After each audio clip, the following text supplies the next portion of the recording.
Di video ini gue bakal sharing ke kalian 3 reksadana syariah terbaik menurut opini gue. Nah, di video ini gue bakal kasih tahu 3 reksadana syariah yang terbaik excluded ya, di luar daripada reksadana global. Buat kamu yang penasaran, simak video ini secara full.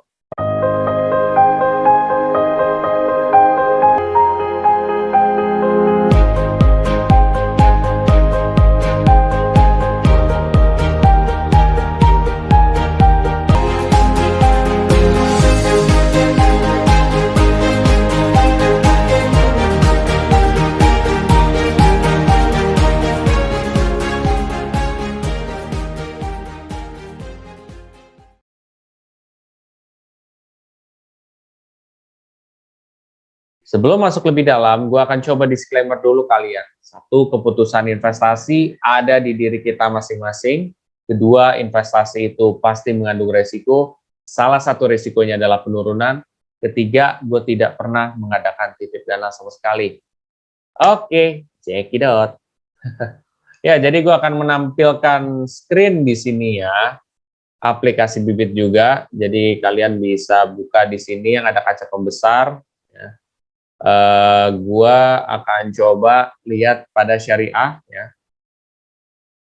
Oke. Nah, di sini kalian akan melihat banyak reksadana syariah dengan berbagai macam produk reksadana dan juga manajer investasi. Ya. Dimulai dari Sukor Invest sampai yang paling bawah Ispring Syariah. Nah, kira-kira menurut gua 3 reksadana syariah terbaik itu yang mana? Nah, reksadana syariah itu untuk singkatnya adalah reksadana yang mengikuti kaidah dan prinsip syariah. Nah, reksadana syariah itu bisa berupa pendapatan tetap, reksadana pendapatan tetap, bisa berupa reksadana saham, bisa berupa reksadana pasar uang, bisa berupa reksadana campuran. Nah, di sini ini jadi campur nih. Ya. Yang mana nih yang terbaik menurut pendapat gua berdasarkan kinerja 1 tahun terakhir? Oke, di sini gue akan coba menilai secara 3 aspek ini. Dan kalau misalkan udah mentok, biasanya gue akan nilainya lebih ribet lagi. Sebenarnya kalau gue mau nilai lebih ribet bisa guys, tapi pertanyaannya, lo mau nonton nggak sampai habis video itu? Itu sih yang jadi pertanyaan gue gitu. Misalkan nih, gue bisa aja bilang, Sukor Invest Syariah Money Market Fund. Oh, return-nya segini, expense ratio segini, total AUM segini. Gue bisa lagi ngecek ke dalam lagi. Wah, isinya apa sih? Top holding sih apa sih? Oh, gue kenal nggak sih? Kan bisa aja. Gue ngelihat juga dari segi drawdown-nya, semuanya itu kan bisa aja. Cuman biar singkat mungkin caranya seperti ini. Oke, jadi yang pertama gue akan melihat di sini kita lihat di sini itu berdasarkan AUM ya guys. Ini kalau urutan ini, jadi yang paling tinggi nih 2,27 ya, 2,27 benar. Di bawah 1,1 gitu, makin lama makin turun kan. Nah, yang terbaik yang mana nih? Nomor 1, gua sebenarnya agak bingung nih, gue memilih yang mana awalnya ya. Ya, di sini kalau untuk Sukor Invest Syariah Money Market Fund, dia returnnya bagus, 4,56% ya. Total AUM-nya juga 2,27 triliun, itu gede banget ya. Expense ratio-nya juga sebenarnya tergolong lumayan tinggi. Cuman ya ya udah gitu. Kita lihat dulu hasilnya seperti apa. Kenapa gue bilang tinggi? Nah, ini ada alasannya juga guys. Expense ratio tinggi ataupun rendah itu sebenarnya berpengaruh gitu ya. Kalau expense ratio-nya misalkan rendah, berarti si manajer investasi ini efisien dalam pengelolaan dana investor juga ya. Untuk bayar ini, bayar promosi, bayar agen penjual efek reksadananya, terus juga untuk lain-lain, itu ada semua kok di prospektus. Ya. Oke, nih. Dan setiap reksadana tuh beda-beda guys. Expense ratio yang gede, ya misalkan 3%, 4%, kalau misalkan dia di reksadana saham, ya itu oke. Cuman karena ini, kenapa gue bilang tinggi, ya cukup tinggi, karena ini di reksadana pasar uang. Money market fund, gitu. Kalau dibandingkan reksadana pasar uang lainnya, ya ini cukup lumayan, gitu. Seperti itu. Oke, jadi nomor 1, gue sebenarnya agak kebingungan antara Sukor Invest Syariah Money Market Fund atau Ispring Syariah Fixed Income mana kelas A. Kenapa? Coba. Ada yang tahu? Karena sebenarnya dari segi return dia lebih gede. Cuman dari segi AUM, dia itu lebih gede Sukor. Nah, ini juga sebenarnya udah gede, dia di atas dari 100 miliar, tapi masih di bawah 1 triliun gitu. Kalau gua akan memilih Sukor Invest Syariah Money Market Fund untuk yang nomor 1. Kenapa? Karena sebenarnya secara return itu dia cukup besar ya, walaupun tidak sebesar ini. Tapi gue ngelihat dari total AUM. Total AUM-nya dia, atau total dana kelolaannya dia, itu udah melebihi 1 triliun. Artinya apa? Artinya banyak orang yang percaya juga guys terhadap si reksadana ini. Makanya mereka mau naruh duit banyak di situ. Semakin duitnya banyak, berarti semakin reksadana ini dipercayain oleh investor dan juga semakin liquid. Jadi kalau misalkan kalian pencairan reksadana akan lebih cepat yang AUM-nya gede ketimbang yang AUM-nya lebih kecil. Walaupun AUM yang lebih kecil itu belum tentu jelek gitu. Ini sebenarnya AUM-nya udah bagus. Cuman karena ini ada yang lebih bagus ya udah. Dan sebenarnya kalau lo bandingin ya antara return 1 tahun terakhir dengan AUM, mana yang lebih penting? Gua akan lebih mengutamakan AUM. Karena AUM itu bisa menjadikan suatu reksadana itu ditutup atau enggak. Kalau AUM-nya kekecilan, ya itu bisa ditutup gitu ya. Di bawah dari 10 miliar itu bisa di warning dan bisa ditutup. Seperti itu guys, dan expense ratio gue coba cari sekecil mungkin. Cuman kalau memang adanya dia gede dan itu return-nya juga gede, itu gue nggak masalah. Oke, nomor 1 ini ya, Sukor Invest Syariah Money Market Fund juga. Ya. Kalau misalkan di sini kan reksadana pasar uang dan dia selama 1 tahun terakhir drawdown-nya itu 0%. Jadi penurunan yang pernah terjadi 1 tahun terakhir itu 0%. Jadi belum ada penurunan. Jadi sebenarnya ini bagus banget gitu ya, reksadana yang sejauh ini belum ada penurunan ya. Jadi ini bagus ya. Sisanya ya paling lu bisa lihat dari sini sih ya. Isinya apa sih? Reksadana itu kan paket investasi ya. Nah, kalau paket investasi ya paketnya isinya apa aja gitu. Isinya deposito syariah, setara kas 34,78%, sukuk ya kan 65,22% gitu. Di sini lo lihat ya, deposito syariah, setara kas dan sukuk gitu. Nah, ini lebih detailnya lagi nih. Isinya apa aja nih? Bank Jabar lah, Bank Aceh Syariah lah, dan sukuk bla bla bla. Lo bisa cek nih di Google nih, gitu. Misalkan lo sukuk apa-apa nih, lo copy aja lah, lo taruh sini misalkan. Lihat di sini tuh, sukuk tuh. Nah, berarti di KSE ini adalah sukuk Oki Pulp and Paper Mills PT apa gitu. Ini namanya tuh, lebih detailnya. Floating dengan data-datanya semua di sini ada. Gitu caranya, guys. Nah, kalau misalkan seperti ini nomor 1 adalah Sukor Invest ya. Jadi yang gue pilih. Nomor 2 akan jatuh kepada sebentar. Gue akan milih Eastspring aja deh. Ya. Kenapa Eastspring Syariah Fixed Income Fund ya? Karena dari segi return dia sudah tinggi ya, dan AUM juga udah di atas daripada 100 miliar gitu.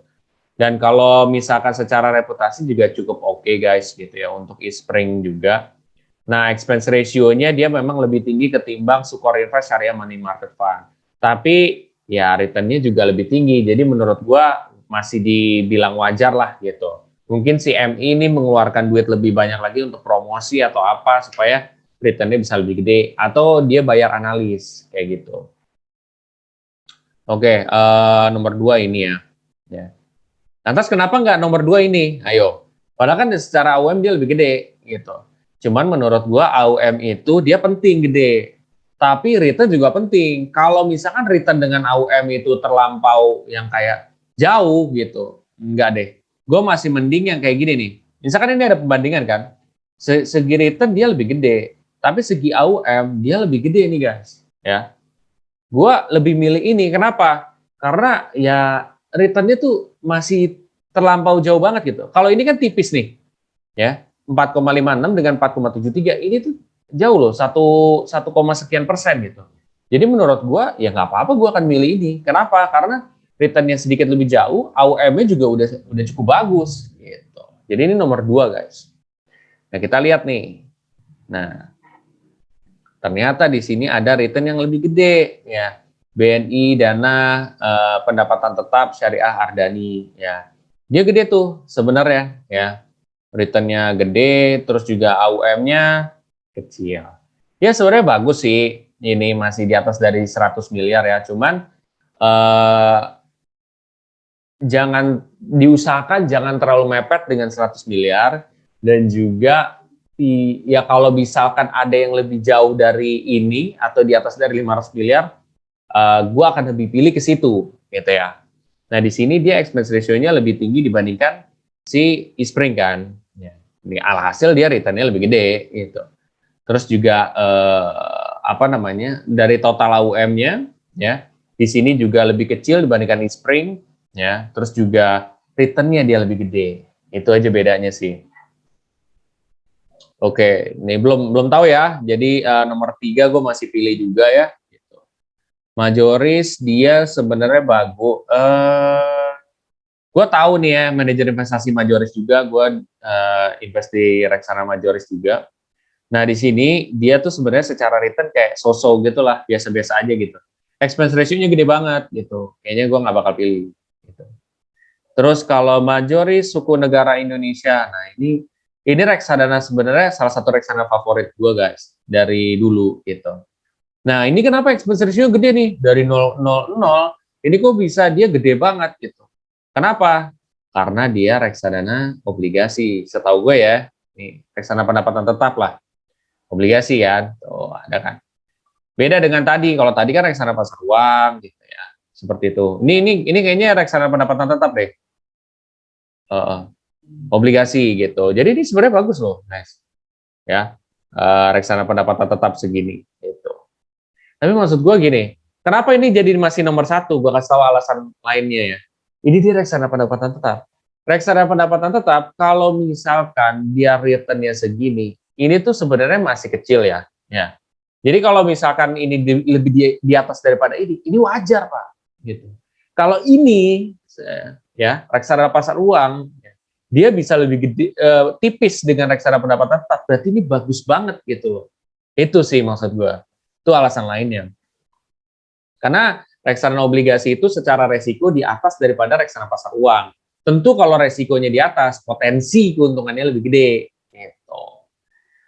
Oke, nah ini nomor 3 antara BNI Dana Tetap ya, Syariah Ardani atau sebentar, gue cek-cek dulu ya. Bahana dia 4,14. Ini sukuk masih belum ketahuan. Ya. Ini dia 5% guys. Ya. 5%, tapi AUM-nya terlalu tipis dengan 100 miliar. Gue nggak akan ngambil. Expense ratio-nya juga dia gede. Ini kayaknya sih saham ya modelnya ya. Bener nggak? Ini modelnya saham deh kayaknya. Oh nggak, obligasi guys. Kalau obligasi, berarti dia sebenarnya secara return dia bagus. Cuman dia AUM-nya terlalu tipis. Orang mungkin entah kurang peka terhadap reksadana ini atau gimana, gue nggak tahu ya. Cuman ya itu dia gitu. AUM terlalu kecil, gue nggak akan pilih gitu ya. Terus Victoria bagus nih. Victoria bagus nih, secara return nih, obligasi negara syariah. Tapi total AUM-nya di bawah 100 miliar, tentu gue nggak akan pilih gitu ya. Seperti itu. Dan masih di bawah. Nah, ini kan gue udah bilang ya, tadi excluded ya, jadi di luar ya. Ini reksadana global loh, BNP Paribas Cakra Syariah itu di atas. Makanya gede banget returnnya kan. Terus total dana kelolaannya itu 232 million dollar loh ini. Ya, ini million dollar kan nggak salah gue. Ya, intinya seperti itu, jadi gede, beda gitu loh. Karena untuk awal investnya aja tuh mahal banget gitu. Coba deh ini, kalian lihat nih. Awal investnya aja 10.000 US dollar minimal pembelian. 100 juta lebih gitu. Wah, gede banget gitu. Makanya gue excluded. Nah, jadi nomor 3 keputusan gue apa ya? Nomor 3 gue akan pilih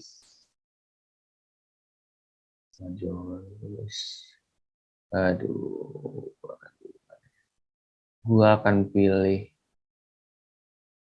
pilih Bahana Liquid Syariah. Kenapa? Returnnya kecil loh ya. Tapi kenapa returnnya kecil, gue lebih pilih untuk nomor 3? Gitu ya. Karena apa? AUM-nya dia triliun, Pak. AUM-nya dia triliun, expense ratio-nya dia kecil, ya. Terus juga returnnya dia not bad lah gitu, 3%. Karena return itu ngaruh, tapi AUM tuh lebih ngaruh, guys, gitu. Itu yang membuat reksadana kuat tuh AUM sebenarnya. Tapi pertanyaannya, apakah AUM satu-satunya aspek penting dan ya yang lain tidak penting? Jawabannya adalah tidak. AUM itu bisa ada yang gede banget gitu, terus tiba-tiba reksadananya disuspend, itu bisa banget. Karena mungkin dia melakukan pelanggaran dari salah pencatatan atau tidak mengikuti peraturan dari POJK atau mungkin dia tersangkut kasus dan lain sebagainya itu ada. Nah, cuman salah satu faktor penting sebenarnya dalam memilih reksadana itu dari AUM gitu. Dan dia udah ada 1 triliun, ya udah bagus.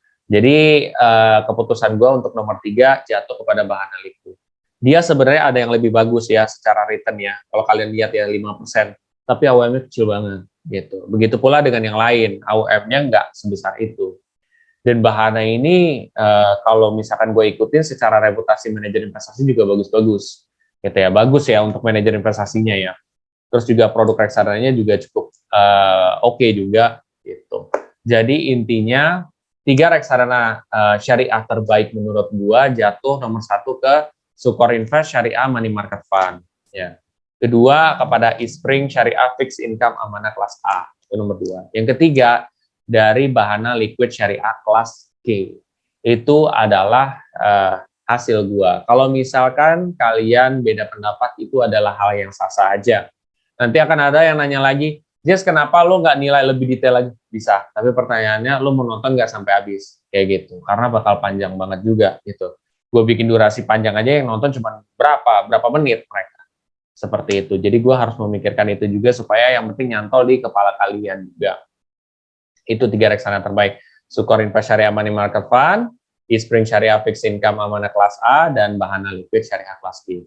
Buat sobat investor yang setelah ini termotivasi untuk mulai berinvestasi reksadana di aplikasi Bibit, kalian bisa pakai kode referral gue yang ada di bawah ini. Nanti kalian bisa dapat cashback reksadana sebesar 25.000. Lumayan kan untuk nambah investasi kalian. Nah, buat kamu yang setelah ini ingin menggali lebih dalam lagi soal reksadana, coba cek deh seminar investasi reksadana gue yang ada 1, 2, dan yang ketiga gue nggak tahu deh, kayaknya udah keluar juga deh. Kalian coba aja tonton. Nah, nanti setelah kalian mengerti konsep reksadana, kalian bisa investasi lebih tenang dan lebih baik seperti itu. Nah, kayak itu aja. Kalau kalian merasa video ini sangat bermanfaat, please share aja ke sobat investor yang lain dan jangan lupa untuk subscribe, like, dan komen di video gue. Sampai jumpa di video gue selanjutnya. Terima kasih.